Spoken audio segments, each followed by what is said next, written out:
Doctor हीरा मीणा जी राजस्थान से। फिर से जोरदार तालियां हो जाए, हौसला बढ़ाइए।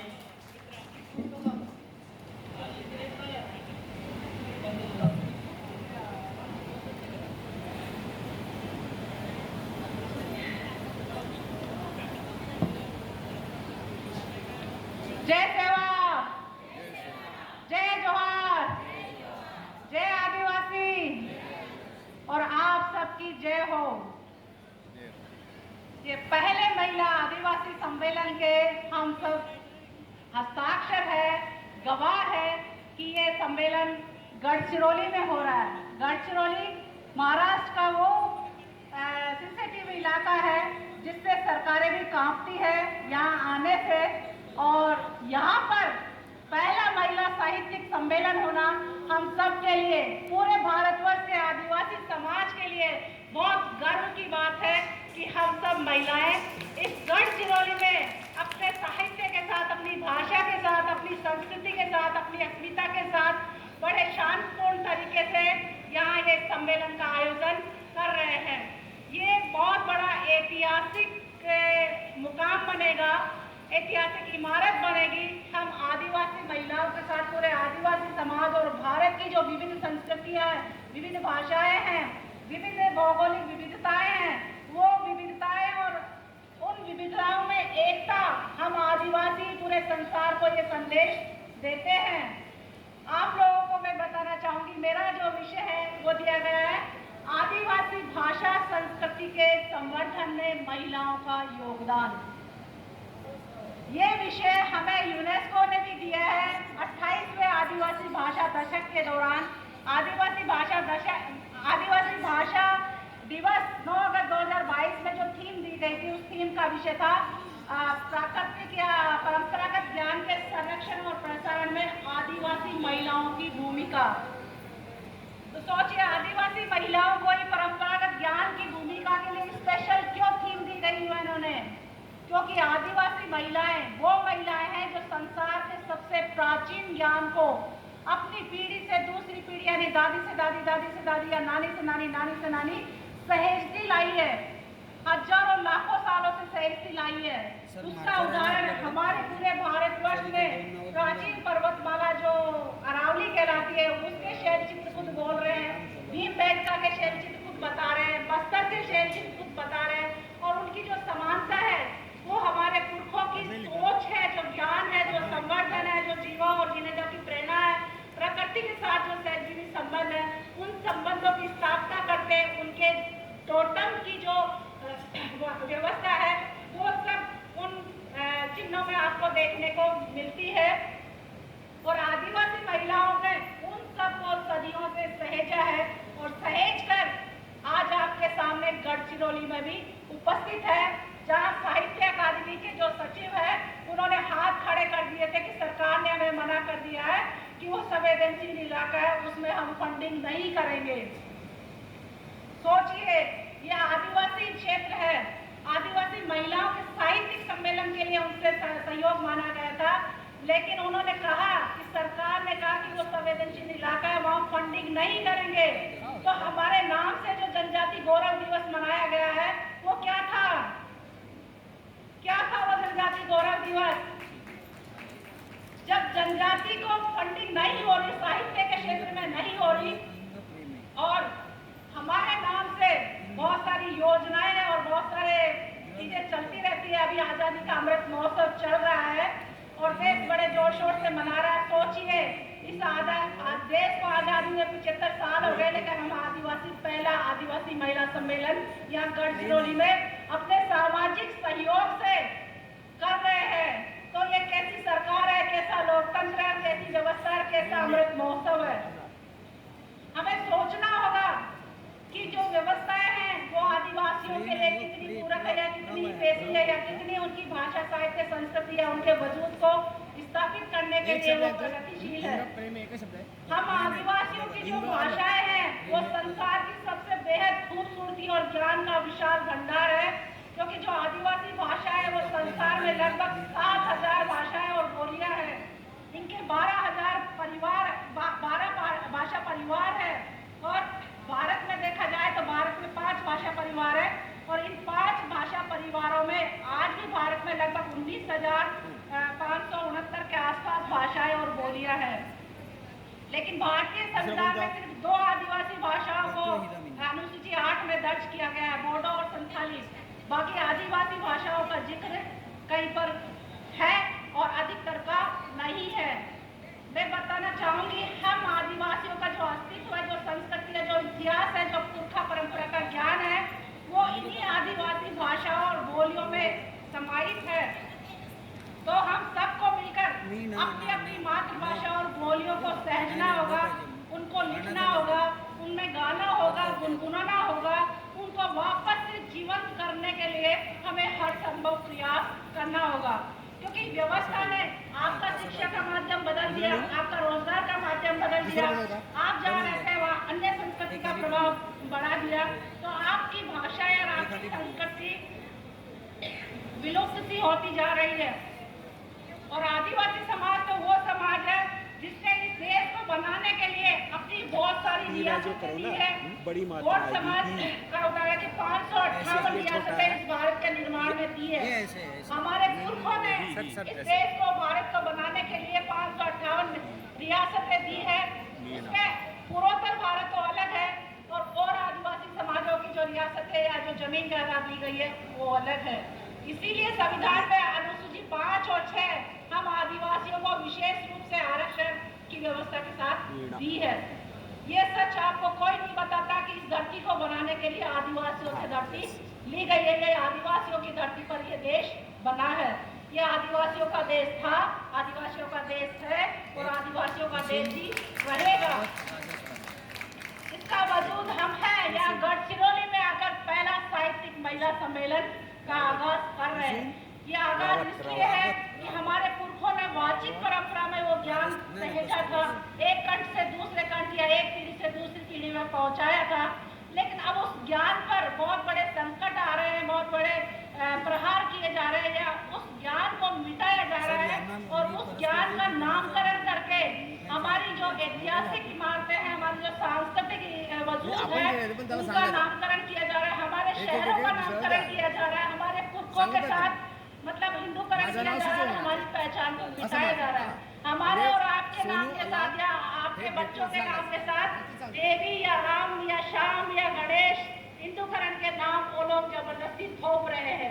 तो आपको अपना वजूद बचाना, अपनी भाषा बचानी है, अपना संस्कृति बचानी है, तो आप अपने नाम, अपने पुरखाओं, अपनी मातृशक्तियों और प्रकृति के अनुरूप रखिए, ताकि हम पुरखों की परंपराओं का अनुसरण कर सके।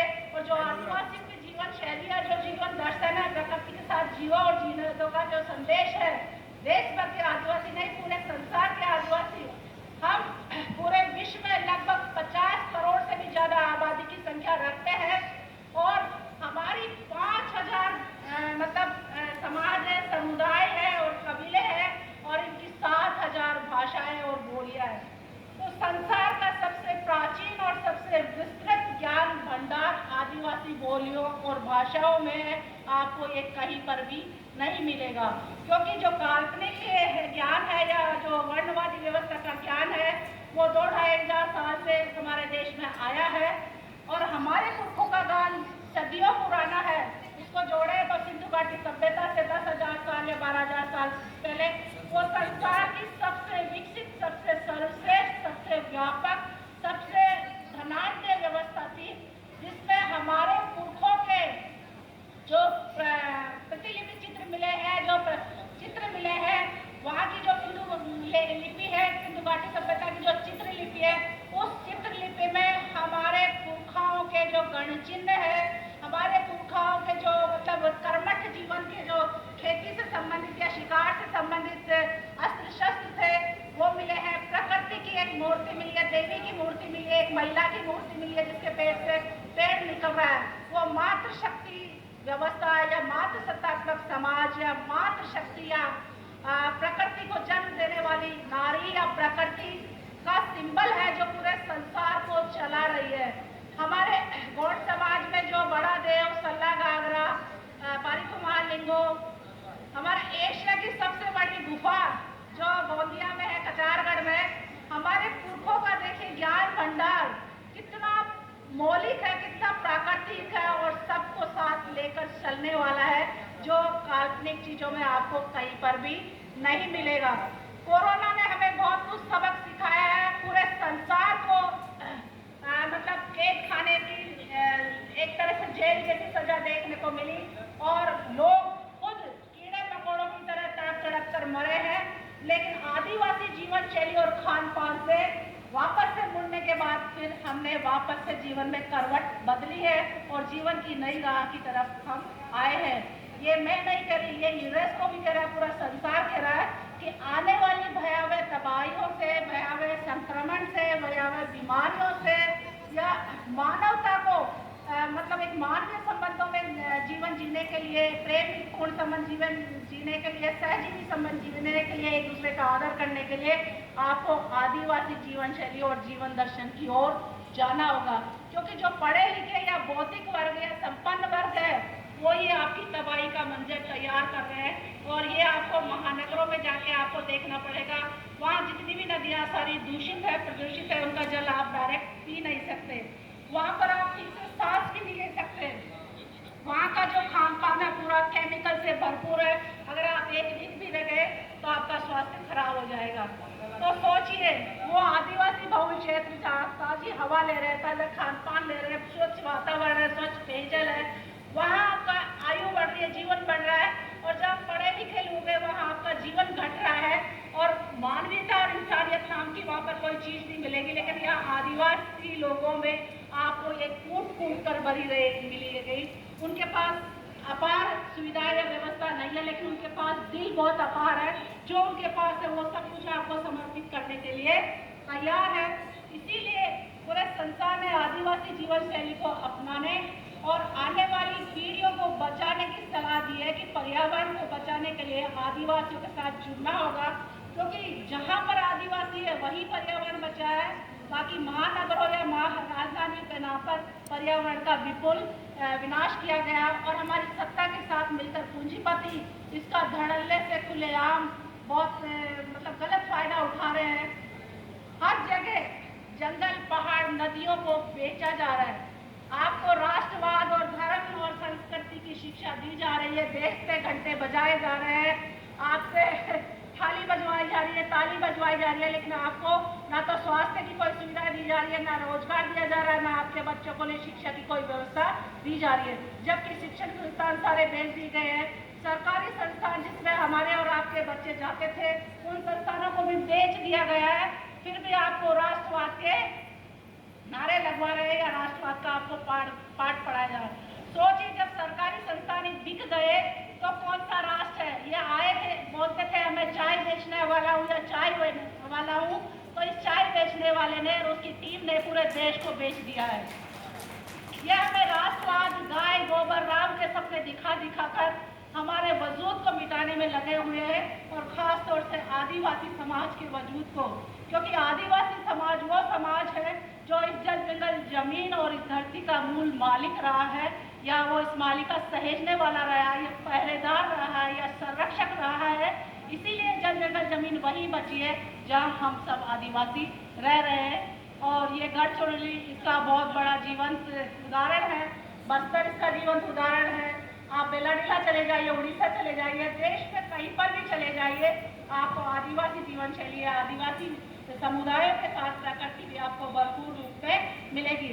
कश्मीर में 270 हटाकर हम सबसे देश प्रेम की वाहवाही लूट ली, लेकिन जो 271 है हमारे आदिवासी बहन भाइयों के ऊपर, वो बहुत बड़ा खतरा सरकार द्वारा लाया जा रहा है। 271 में हमारे जो पूर्वोत्तर के राज्य हैं, या अनुसूची 6 वो आती है, अब उसमें भी बदलाव के संकेत दिए जा रहे हैं। हमारी अनुसूची 5 और में भी काफ़ी बदलाव करके आपको जनजाति गौरव दिवस या 15 नवंबर 2022 के नाम पर आपको पैसा कानून खाली करके दे दिया गया है। तो सोचिए, आपकी शक्तियाँ कहाँ बची है, क्या व्यवस्था बची है? तो आपको अपनी भाषा, अपनी संस्कृति, अपनी अस्मिता, अपने वजूद, अपने पुरखों के बलिदानों के साथ आने वाली पीढ़ियों के वजूद को बचाने के लिए साहित्य के रूप में और उनको लेखनबद्ध करना होगा जो पुरखे हमें विरासत छोड़ के गए। क्योंकि हमारी विरासत के साथ बहुत बड़ा खिलवाड़ हो रहा है। हर जगह पे हर तरीके से साम दाम दंड भेद, हमारे क्षेत्रों में कई हजारों संगठन इस तरीके से घुसा दिए गए हमारे अपने ही लोगों के द्वारा, मतलब माइंड वॉश करके हमारे अपने ही लोगों को इस तरीके से इस्तेमाल कर रहे हैं कि उनको वास्तविक पहचान से मतलब भटकाया जा रहा है कि वो क्या है। हम आदिवासी थे, हम आदिवासी हैं और हम आदिवासी ही रहेंगे।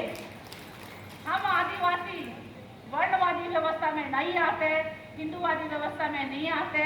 वर्णवादी व्यवस्था हिंदुओं की व्यवस्था है जिसमें ब्राह्मण, क्षत्रिय, वैश्य, शूद्र 4 वर्ण हैं। तो आप इन 4 वर्णों में कहीं आते हैं? नहीं आते ना। इसीलिए ब्रिटिश गवर्नमेंट ने हमें 1841 से लेकर और 1941 तक या 51 तक हमें जनगणना कॉलम कोड दे रखा था, जिसमें हम आदिवासियों की जनगणना होती थी। लेकिन देश में संविधान के नाम पर या आज़ादी के नाम पर हमें जनजाति के रूप में दर्ज करके संविधान में हमारी पहचान एसटी के रूप में दर्ज की गई और 61 में वो जनजाति का जो कॉलम था वो भी खत्म करके अदर्स का डाला गया। फिर वो अदर्स का कॉलम भी हटा दिया गया है। अब सिर्फ हिंदू, मुस्लिम, सिख, ईसाई, जैन, बौद्ध ये कॉलम बचे हैं। हमारे और आपके लिए कोई कॉलम नहीं है। इसीलिए जो भी हम फॉर्म भरते हैं स्कूल का, कॉलेज का या किसी कागजात का, जमीन जायदाद का या सर्विस का, उसमें एक कॉलम आता है आपके धर्म का। तो हमारे पास कॉलम नहीं है, इसीलिए हम हिंदू को टिक करते हैं। अगर वो फॉर्म में टिक नहीं करेंगे तो वो फॉर्म कहीं भी एक्सेप्ट नहीं होगा और आगे की कार्रवाई आपकी वहीं पर ही रुक जाएगी। इसीलिए पूरे देश भर में मैं मैडम को सल्यूट करना चाहूँगी जो डॉक्टर जोराम यालाम अरुणाचल प्रदेश से आई है। वो पहली महिला है जिन्होंने अरुणाचल से अपने सीएम को ज्ञापन दिया था कि हमें ट्राइबल कॉलम चाहिए। दूसरी महिला मैं खुद हूँ राजस्थान से। मुझे बेहद गर्व है कि मैं इस आदिवासी समाज की एक कड़ी के रूप में बनी हूँ और पुरखों की आबो हवा ने मुझे वो शक्ति या वो दी है हुनर कि मैं सबको जोड़ रही हूँ और ट्राइबल कॉलम की मैं डिमांड कर रही हूँ। तो आप और हम सब मिलकर आदिवासी साहित्य महिला सम्मेलन के साथ हम अपने पुरखों के बलिदानों, उनके संघर्षों और हमारे अपने व्यक्तिगत जीवन संघर्षों, हमारे प्रथम सत्र में जो महानुभाव, जो महान वीरांगनाएं बैठी गई थी, नजुबाई गावे, वो अपनी नंदाबाई भील, मैं सलूट करती हूँ ऐसी वीरांगनाओं को कि वो जंगल पहाड़ में रहकर अपनी संघर्ष, वो मैडम सामने जोहार करती हूँ, सेवा जोहार करती हूँ मैडम। मैं बहुत गौरवान्वित हूँ आप सबसे मिलकर। आप सबसे हमें अपार ऊर्जा मिल रही है और इस ऊर्जा में हम आने वाली पीढ़ियों के वजूद को और अपने वजूद को भी स्थापित करके जाएंगे लेखन के माध्यम से भी। और हमारे समाज की राष्ट्रपति के रूप में संथाली समाज से जो राष्ट्रपति चुनी गई है वो हमारे लिए बेहद खुशी का पर्व और गर्व का एक बहुत ऐतिहासिक सिंबल है कि आज़ादी के 75 साल बाद आदिवासी समाज से कोई राष्ट्रपति पद तक पहुंचा है। लेकिन सबसे बड़ी विडंबना है कि आदिवासी दिवस पे उन्होंने किसी को कोई बधाई आदिवासी दिवस की नहीं दी है, क्योंकि वो आदिवासी समाज और आदिवासी वजूद की मानसिकता की नहीं है, वो आरएसएस के वजूद और आरएसएस की मानसिकता की है। वो गायत्री परिवार के इशारों पे चल रही है। इसीलिए उन्होंने राष्ट्रपति भवन में मंत्रोच्चार वाली एक विधियां दिखाई थी। राष्ट्रपति का नाम उनका चयनित होते ही मंदिर में झाड़ू लगवाई थी। तो क्या आप झाड़ू लगाने के लिए बने हैं? व्यक्तिगत काम हमारी महिलाएं सारे करती है, जंगल, पहाड़, नदी, पेड़, जानवर, बड़े बुजुर्ग सबका काम करती है। तो क्या प्रदर्शन के लिए करती है? वो सब कुछ करते हुए कोई प्रदर्शन नहीं, लेकिन राष्ट्रपति ने वो प्रदर्शन किया कि आपको हिंदूवादी व्यवस्था में ऐसे धीरे धीरे डाला जाएगा। हमारे पुरखों ने बहुत बलिदान दिया है, इसीलिए आदिवासी क्षेत्रों में सबसे बड़े बलिदान स्मारक बने हुए हैं। 250 आज़ादी के 250 साल पहले से हमारे पुरखे लड़ते रहे हैं। इसीलिए 1871 में आदिवासियों के ऊपर क्रिमिनल ट्राइब एक्ट लगा था, किसी और वर्ग या धर्म या संप्रदाय के ऊपर नहीं लगा था। क्यों? क्योंकि वो जो भी कौम आ रही थी उन सबका विरोध कर रहे थे और अपनी अस्मिता और स्वाभिमान के साथ अपनी जल जंगल जमीन को अपने पास रखे हुए थे और प्राकृतिक संसाधनों से वो उनका मुकाबला कर रहे थे। मैं उन पुरखों को नमन करती हूँ और सलाम करती हूँ कि उन्होंने अपनी जो ऊर्जा है, जो खून है, वो हमारी रगों में छोड़ के गए हैं ताकि हम अपने अपनी उनके बलिदानों को, उनके संघर्षों को और अपने वर्तमान समाज जो चल रहा है, जो सहन कर रहा है, जो भोग रहा है, आज आपके पास बांध बनाए जा रहे हैं, बड़े बड़े हाईवे बनाए जा रहे हैं, बड़े बड़े राष्ट्रीय उद्यान बनाए जा रहे हैं, लेकिन उनकी सुविधाएं आपसे छीनी जा रही है। बांध बन रहे हैं तो पानी महानगरों में जा रहा है, या फिर जो फैक्ट्रियां लगा रहे हैं बड़े बड़े व्यापारी, उनके पास जा रहा है, और उनके केमिकल का छोड़ा हुआ पानी आपके घरों की तरफ आ रहा था कि आपको बीमार किया जाए, आपको मौत के घाट इस तरीके